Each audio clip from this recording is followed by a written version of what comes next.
wabarakatuh. Selamat pagi, siang, sore, atau malam. Apa kabar teman-teman semuanya? Perkenalkan, saya Rizky Wulan Fitri dengan NPN 20103010112. Nah, pada pertemuan kali ini saya akan kita akan mempelajari tentang materi debat.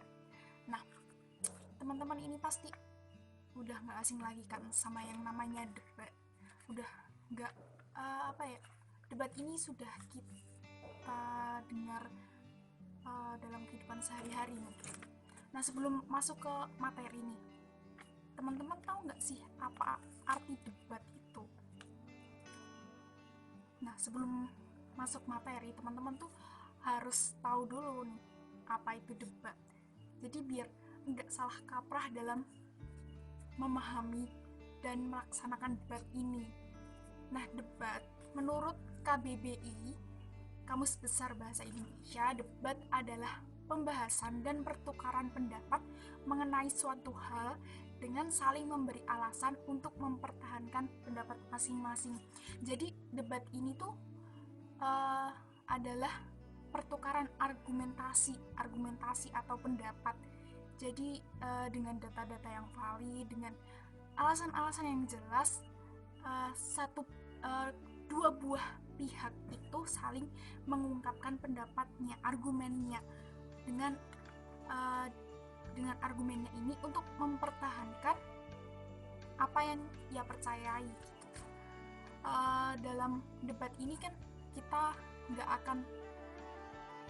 akan pergi dari istilah-istilah seperti argumen, mosi, dan lain-lain. Nah, sebelum masuk ke praktik debat nih, kita harus tahu dulu dong artinya apa. Nah, argumen itu ya pendapat. Argumentasi ya pendapat kita sebagai pelaku debat menurut kita. Tapi argumentasi ini tuh juga tidak bisa semata-mata menurut diri kita pribadi Kak, untuk debat formal ya. Jadi argumentasi itu juga harus disertai dengan alasan-alasan yang jelas, dengan alasan-alasan yang logis, masuk akal, dan disertai dengan data-data yang valid dan dapat dipercaya pastinya kan. Itu kalau di debat formal. Kalau di kehidupan sehari-hari kan kita biasanya sering kan tuh di tempat ngopi atau di tempat nongkrong atau lagi kumpul sama temen atau keluarga, terus tiba-tiba ada satu pembahasan atau topik, terus kita berdebat, kita mengungkapkan pendapat, oh ini nggak gini, ini nggak gitu. Nah, itu biasanya dinamakan debat kusir. Nah, debat kusir itu apa ya? Debat kusir itu ya debat yang alasannya enggak jelas. Jadi debat kusir ini ya biasanya ya terjadi di kehidupan sehari-hari tanpa ada moderator. Biasanya kan kalau di debat formal pasti ada moderator, ada ada seseorang yang menjadi wasitnya gitu. Kalau debat kusir ini ya biasanya kita mengungkapkan pendapat kita, biasanya pakai katanya ya. Kalau di debat formal tidak boleh seperti itu, nggak boleh pakai katanya. Kalau di debat kusir biasanya pakai katanya, kata tetangga saya, kata teman saya, kata bapak saya mungkin. Nah, yang kayak gitu nih yang harus kita hindari di debat formal. Kalau di debat formal ya katanya itu ya harus orang yang memang dalam bidang itu, tidak bisa kata bapak saya atau kata tetangga saya ya, begitu. Di dalam debat ini kita bisa membuka sudut pandang yang lebih luas. Jadi kita nggak hanya melihat dari sudut pandang pribadi dari diri kita sendiri, tapi juga bisa melihat dari sudut pandang orang lain, dari sudut pandang pendapat-pendapat ahli. Jadi kita dengan debat ini bisa membuka wawasan yang lebih luas juga gitu. Misal nih ada suatu pembahasan tentang sampah atau pembuangan sampah. Nah, kalau di debat itu kita nggak hanya melihat dari sudut pandang pribadi kita sendiri sebagai seseorang yang membuang sampah gitu, tapi kita juga bisa melihat dari sisi petugas kebersihan yang bersihin sampah, atau bisa dari sudut pandang alam sendiri yang menerima sampah itu, atau dari sudut pandang pemerintah dalam pengelolaan lingkungan gitu. Nah, debat ini kan adanya materi debat ini semata-mata juga enggak tidak hanya debat saja, pasti ada tujuannya. Nah, tujuan dari debat itu apa? Debat itu nggak hanya dengan beradu argumen aja, tidak hanya beradu pendapat antara saya, kita, atau Anda sekalian dengan pihak lawan, tapi adanya argumen ini juga harus disertai dengan alasan-alasan yang logis, seperti yang tadi disampaikan kan, logis, jelas, dan disertai dengan data-data yang valid. Dengan debat ini juga seperti yang tadi disampaikan, bisa membuka wawasan yang lebih luas, terus kita bisa belajar untuk berani berbicara dan berpendapat. Dalam debat ini kita nggak akan keluar dari istilah-istilah tadi seperti argumen, terus nanti ada moderator, ada mosi, ada tim kontra atau tim pro, dan ada nanti tim netral. Nah, sebelum masuk ke situ, saya jelasin dulu nih unsur-unsur debat. Jadi debat itu kan ada unsur-unsurnya. Kayak tadi argumentasi udah ya tadi. Terus ada mosi. Mosi itu adalah topik yang diperdebatkan. Jadi dalam debat ini kan pasti ada topik. Topik apa yang diperdebatkan, kayak tadi masalah sampah, atau masalah lingkungan hidup, atau masalah full day school, atau masalah kerjaan di era COVID-19 ini. Jadi ada topik yang diperdebatkan gitu. Terus nanti ada tim pro, tim kontra, dan tim netral. Nah, tim pro ini adalah tim yang mendukung atas mosi ini. Jadi misalnya mosi tentang full day school, misal full day school dilaksanakan sejak SD hingga SMA. Nah, tim pro ini yang mendukung tentang mosi ini, tentang full day school ini yang dilaksanakan dari SD sampai SMA. Sedangkan tim kontra adalah tim yang menolaknya. Jadi tim yang oposisi dari tim pro ini. Dan ada tim netral. Nah, netral ini ya jadi penetral, jadi penengah di antara tim pro dan tim kontra. Terus nanti ada juga moderator. Nah, seperti yang tadi udah dibilang, moderator itu ya orang yang memimpin jalannya debat ini, orang yang jadi wasit, jadi penengah gitu.